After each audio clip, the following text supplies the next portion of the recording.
Сәлеметсіңдер ме, құрметті оқушылар? Қазір қазақ тілі сабағы. Қазақстандағы ұлттар достастығы бөлімі бойынша бүгінгі тақырыбымыз бірлігі жарасқан ел. Сабағымызға берілген оқу мақсаттары: тыңдалған мәтіннің негізгі мазмұнын түсіну және нақты ақпаратты анықтау.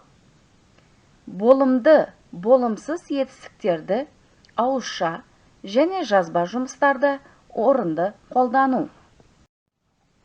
Сабақтың мақсаты: тыңдалған мәтіннің негізгі мазмұнын түсінеді және нақты ақпаратты анықтайды. Болымды, болымсыз етістіктерді ауызша және жазба жұмыстарда орынды қолданады.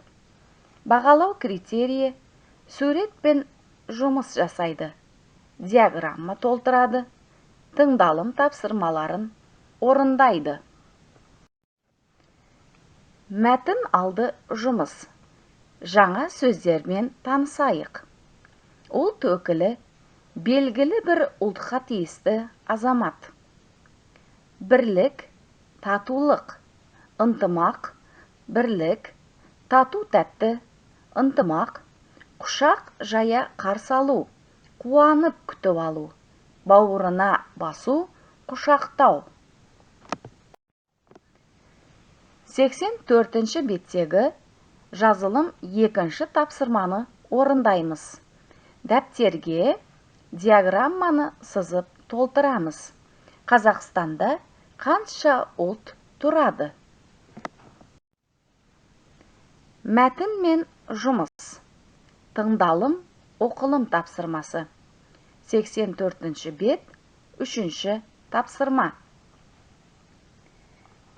Тыңдаймыз. Қазақстан Республикасында бірнеше ұлт өкілдері тұрады. Қазақстанда орыс, дүнген, неміс, татар, ұйғыр, кәріс, түрік, қытай, өзбек, корей, украин және тағы басқа ұлт өкілдері тату тәтті өмір сүріп жатыр. Қазақ халқы елімізде тұрып жатқан 100-ден астам ұлт өкілдерін құшақ жая қарсы алады. Оларға өз жеріне қоныстануға, өмір сүруіне жағдай жасады. Қазақстан түрлі ұлттардың басын қосқан ұлы мекен. Қазақ халқы тарихтың түрлі кезеңдерінде басқа ұлт өкілдерін ерекше ықыласпен қарсы алып, бауырына басты. Олардың салт дәстүрлері, тілі мен мәдениеті жоғалмас үшін қолайлы жағдай жасады. Соның нәтижесінде ұлан байтақ қазақ жерінде барлық ұлттың өкілдері бір атаның балаларындай ынтымақтастықта өмір сүріп келеді. Қазақстан бүгінгі күні ұлттар мен ұлыстар мекендеген достық пен туысқандықтың, ынтымақ пен ырыстың ордасына айналды. Елбасы Нұрсұлтан Әбішұлы Назарбаев халықтар достығы, бірлік пен татулық орныққан елдің жаңа әлемдегі жаңа Қазақстан болуы керектігін ұлы міндет етіп қойды. Мәтіндегі болымды етістікті болымсыз етістікке айналдырамыз. Мәтін соңы жұмыс. Айтылым.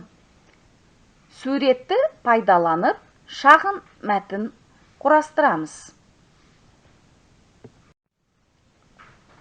Үйге тапсырма. 86-ші беттегі 7-ші тапсырма. Көп нүктенің орнына тиісті қосымшаны жалғап, сөйлемді дәптерге жазамыз. Назарларың үшін үлкен рахмет. Үйден шықпаңдар.